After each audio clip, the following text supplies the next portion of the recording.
नमस्कार दोस्तों, जय श्री श्याम। स्वागत है एक बार फिर से आपका अपनी अभिजात क्लासेज पर। पिछले वीडियो में हमने जाना था कि व्यंजन क्या होता है और हमने देखा कि स्वरम अनुयोज्यम इति स्वरम अर्थात स्वर का योग करने से जो वर्ण बनता है उसे हम व्यंजन वर्ण कहते हैं। इसके बाद में हमने जाना कि व्यंजन को हमने 3 श्रेणियों में विभाजित किया और सबसे पहले हमने देखा कि पहला जो होता है वो स्पर्श व्यंजन होता है। कौन सा होता है? स्पर्श व्यंजन होते हैं और उनकी संख्या हमने मानी थी 25। और हमने पढ़ा था कि स्पर्श व्यंजन होता है कि जिस वर्णों का उच्चारण करते समय जो श्वास वायु होती है वो मुख के विभिन्न भागों का स्पर्श करती है, उसे हम स्पर्श व्यंजन कहते हैं। और फिर हमने जाना कि कादियो मावसाना है स्पर्श अर्थात कै से लेकर मैं तक के जो व्यंजन वर्ण हैं वो स्पर्श व्यंजन कहलाते हैं। इसके बाद में हमने फिर जाना कि अंतःस्थय व्यंजन क्या होते हैं और हमने पढ़ा कि ऐसे वर्ण जिनका उच्चारण करते समय जो प्राण वायु है वो मुख के अंदर ही विद्यमान रहती हैं। और हमने देखा यणो अंतःस्थय अर्थात यण प्रत्याहार में आने वाले जो वर्ण हैं वो क्या कहलाते हैं? अंतःस्थय व्यंजन कहलाते हैं। और उनकी संख्या हमने कितनी देखी? 4। कितनी थी? 4। इसके बाद में फिर हमने जाना कि ऊष्म व्यंजन कौन से होते हैं और हमने पढ़ा कि शल ऊष्माण है अर्थात ऐसे वर्ण जिनका उच्चारण करते समय प्राण वायु जो होती है वो बड़ी तीव्र गति से बाहर निकलती है और हमें एक नई ऊष्मा का एहसास होता है, उसे हम क्या कहते हैं? उसे हम ऊष्म व्यंजन कहते हैं। क्या कहते हैं? ऊष्म व्यंजन। और इनकी संख्या भी हमने कितनी देखी थी? 4। इसके बाद हमने संयुक्त व्यंजन के बारे में देखा जो वर्तमान में 4 संयुक्त व्यंजन प्रचलित है। इस आधार पर हमने देखा कि माहेश्वर सूत्रों के अनुसार सामान्य जो व्यंजन वर्ण हैं उनकी संख्या 33 होती है।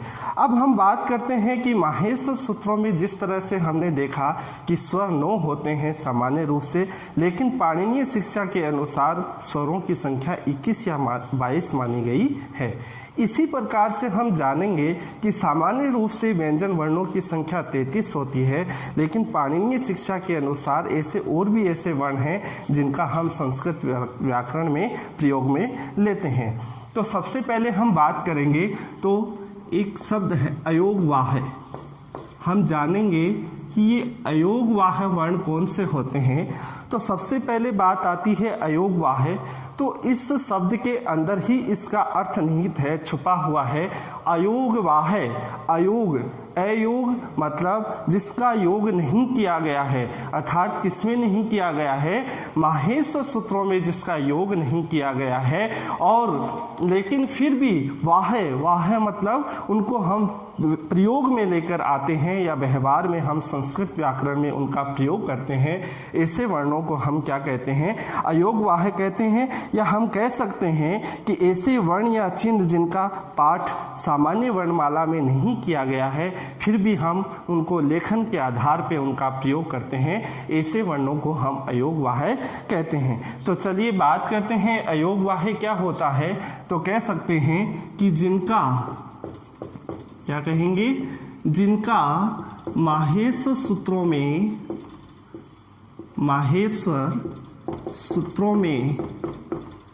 जिनका माहेश्वर सूत्रों में प्रयोग नहीं किया गया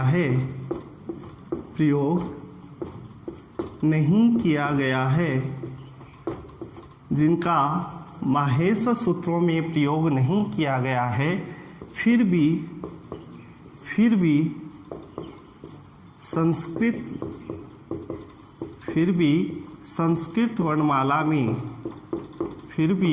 संस्कृत वर्णमाला में इनका प्रयोग किया जाता है, इनका प्रयोग किया जाता है। ऐसे वर्ण क्या कहलाते हैं? अयोगवाह कहलाते हैं। क्या लिखा? कि जिनका माहेश्वर सूत्रों में प्रयोग नहीं किया, फिर भी नहीं किया जाता, फिर भी हम संस्कृत वर्णमाला में इनका प्रयोग करते हैं। अब देखिए संस्कृत व्याकरण में अयोगवाह्य जो वर्ण हैं वो 4 माने गए हैं, जिसमें सबसे पहले अगर हम बात करें तो सबसे पहले नंबर 1 पे आता है अनुस्वार। क्या आता है? अनुस्वार। देखिए शब्द में ही अर्थ छिपा हुआ है। अनु का अर्थ होता है पीछे या बाद में, स्वार का मतलब स्वर है यहाँ। तो हम कह सकते हैं कि अनुस्वार के बाद हम कह सकते हैं कि ए के बाद स्थित जो चिन्ह होता है उसे हम क्या कहते हैं? अनुस्वार कहते हैं। उसे हम क्या कहते हैं? क्या कहते हैं? अनुस्वार कहते हैं।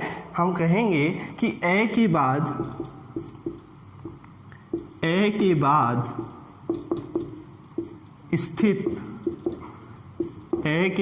स्थित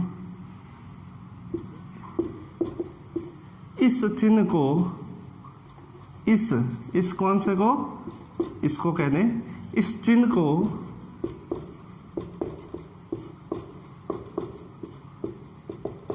अनुस्वार कहते हैं। ए के बाद इस चिन्ह को हम क्या कहते हैं? अनुस्वार कहते हैं। समझने के लिए देखिए, अनुस्वार का जब प्रयोग होता है तो आप समझ सकते हैं कि मान लो हमने ए लिखा और ए के ऊपर अनुस्वार लगाया। अनुस्वार का प्रयोग हमेशा क्या होगा? स्वर के बाद होगा। इसे हम ऐसे भी कह सकते हैं अम। इसे हम कैसे लिख सकते हैं? अम। तो हम कह सकते हैं कि स्वर के बाद जो आता है उसे हम क्या कहेंगे? अनुस्वार। देखो समझने के लिए मैं अगर कहना चाहूँ, क्या आप ऐसे लिख सकते हैं इसे? क्या आप इसे ऐसे लिख सकते हैं? नहीं लिख सकते, क्योंकि व्यंजन वर्ण के बाद अनुस्वार का प्रयोग नहीं होता है।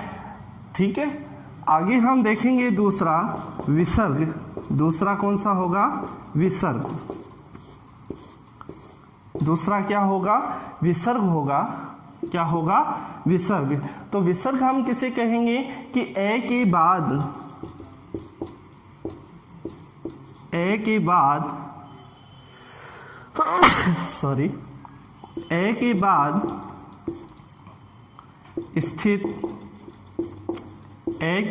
स्थित इस चिन्ह को हम क्या कहेंगे? विसर्ग कहते हैं। विसर्ग कहते हैं। क्या कहते हैं? विसर्ग। ए के बाद जो ये स्थित ये जो चिन्ह है इसको हम क्या कहेंगे? हम कह सकते हैं, जैसे आपने कहा राम, और राम के आगे हमने क्या लगाया? विसर्ग लगाया, तो ये शब्द क्या हो जाता है? राम है। हम कह सकते हैं कि ये जो विसर्ग होता है, इस विसर्ग का उच्चारण हम क्या करते हैं? विसर्ग का उच्चारण हम क्या करते हैं? है के रूप में करते हैं। क्या करते हैं?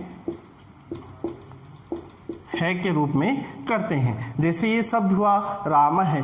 अगर देखिए राम में क्या आ रहा है? में ए स्वर आ रहा है।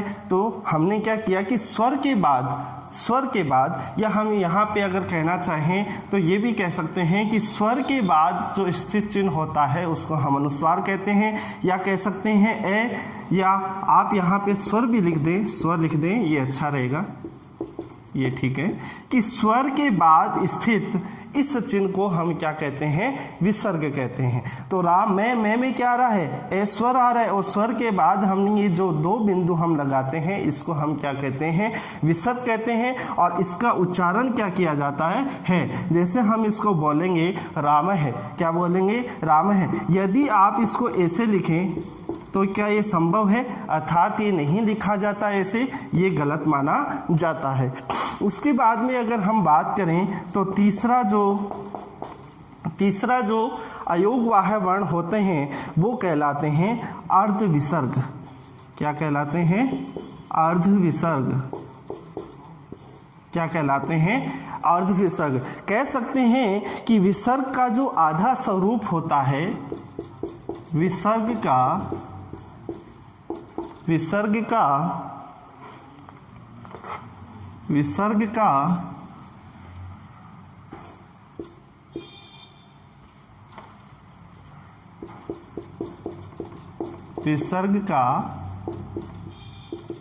आधा स्वरूप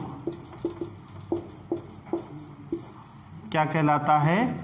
अर्ध विसर्ग कहलाता है। क्या कहलाता है?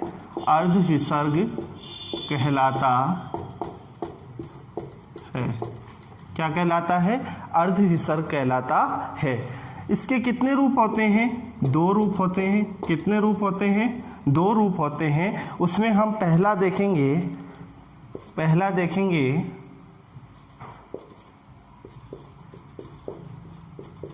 जिह्वा मूल्य। पहला हम देखेंगे जिह्वा मूल्य। अब देखिए जिह्वा मूल्य क्या होता है, तो हम कह सकते हैं कि यदि इसके कै खे इति कखाभ्याम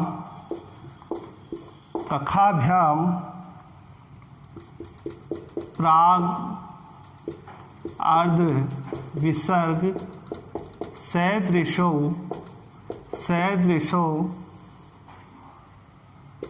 जिह्वा मूल्य।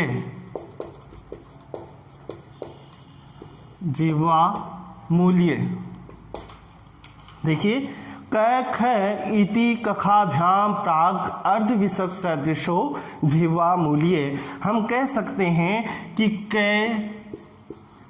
और ख के पहले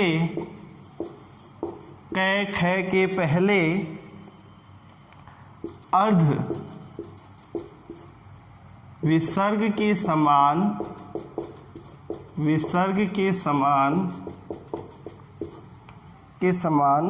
जो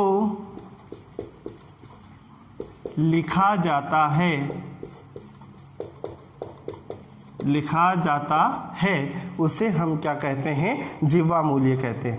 कहने का तात्पर्य यह है कि यदि कै और देखिए विसर्ग हम ऐसे लगाते हैं और विसर्ग का जो आधा रूप होता है, आधा स्वरूप होता है, वो ये होता है कि हम कै और ख से पहले जब ये अर्ध विसर्ग का प्रयोग कर देते हैं तो ये कौन से वर्ण कहलाते हैं? जिह्वा मूल्य वर्ण कहलाते हैं। इसी का एक भेद और है जिसको हम जानेंगे। उसका नाम है उपधमान्य। क्या है? उपधमान्य। ये क्या होते हैं? तो जैसे जिह्वा मूल्य कै और ख से पहले अर्ध विसर्ग का प्रयोग होता है, उसी तरह से यदि पै और फै से पहले अर्ध विसर्ग का प्रयोग करें तो हम लिख सकते हैं इति पफाभ्याम प्राग अर्ध विसर्ग सदृशो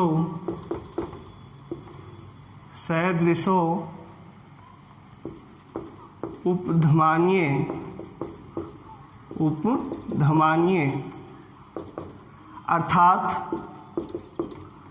अर्थात क्या कहेंगे? पै और फै के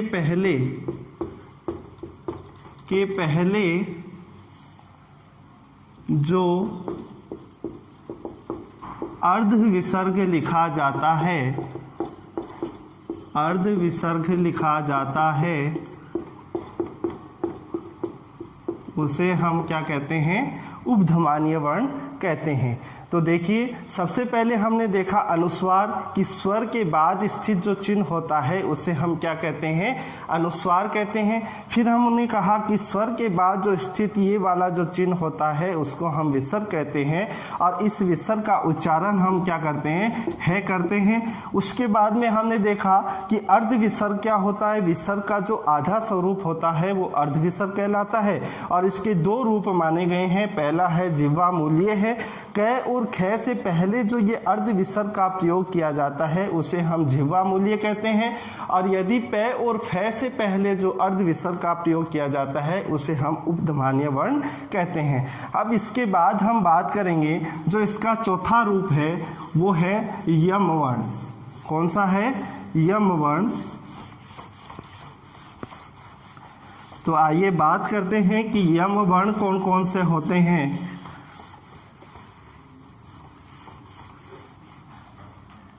यम वर्ण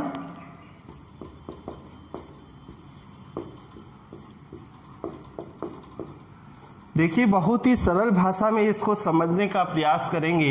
यम वर्ण हम किसे कहेंगे कि वर्ग का पहला दूसरा, वर्ग का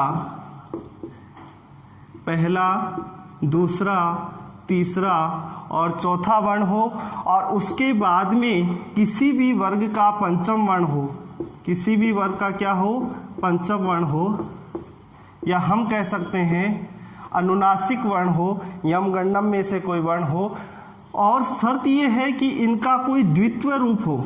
क्या हो, द्वित्व रूप हो।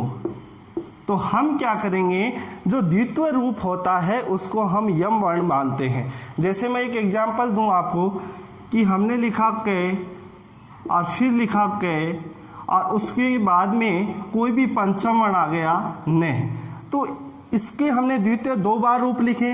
तो ये जो द्वितीय रूप है, जो दूसरा वाला ककार वर्ण है, इसको हम क नहीं कहेंगे, इसको हम क्या कहेंगे, यम वर्ण कहते हैं। इसको हम क्या कहते हैं, यम वर्ण कहते हैं। जैसे एग्जाम्पल की दृष्टि से समझना चाहें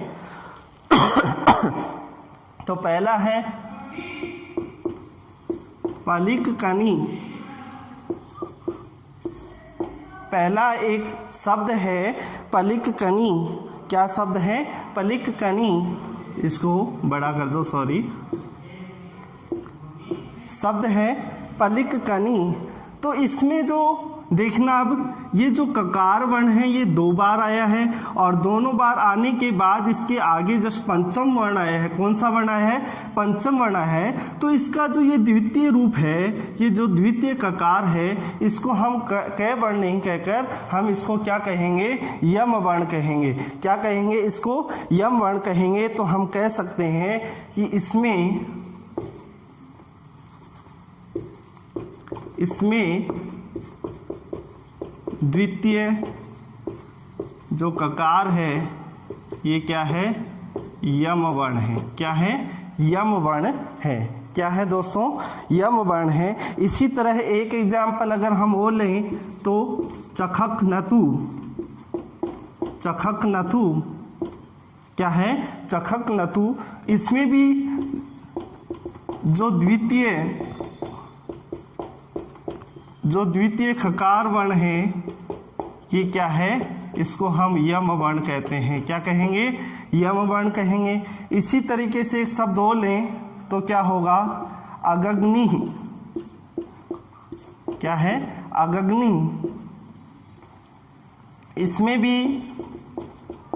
इसमें भी जो द्वितीय ग है, द्वितीय गकार है, इसे हम क्या कहेंगे, यम वर्ण कहेंगे।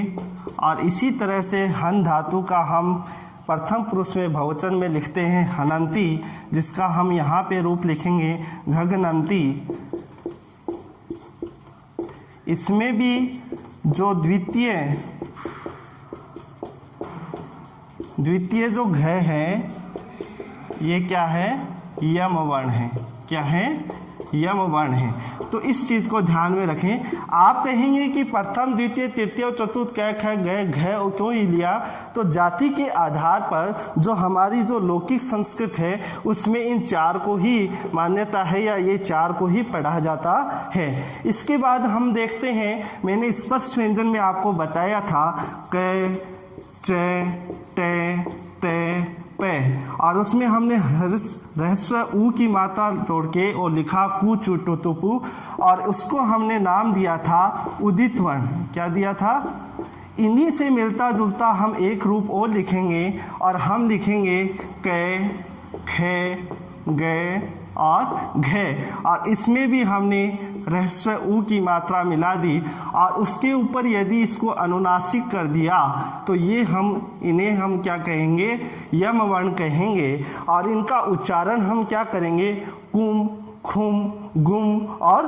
घुम। अतः हम कह सकते हैं कि संस्कृत जो वर्णमाला है उसमें कुम खुम गुम और घुम ये जो 4 वर्ण हैं ये क्या है, यम वर्ण कहलाते हैं। इसके बाद में हम बात करते हैं तो इनके अलावा एक दुहु स्पृष्ट, क्या होता है, दुहु स्पृष्ट एक वर्ण होता है जिसको हम कह सकते हैं, आपने देखा होगा इस तरह से एक लिखा जाता है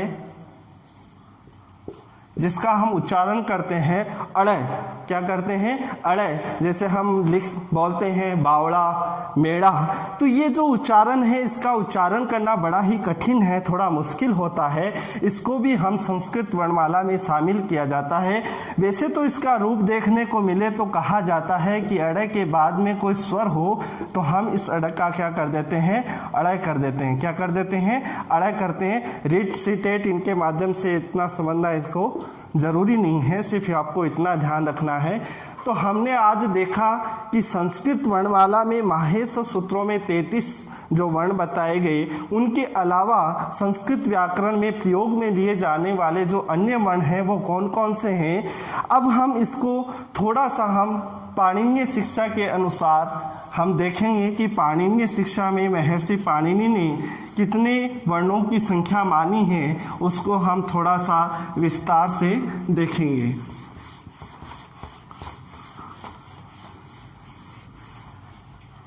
देखिए, पाणिनीय शिक्षा के अनुसार, पाणिनीय शिक्षा के अनुसार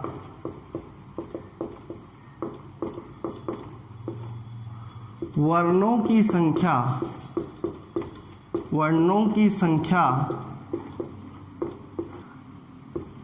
63 या 64 मानी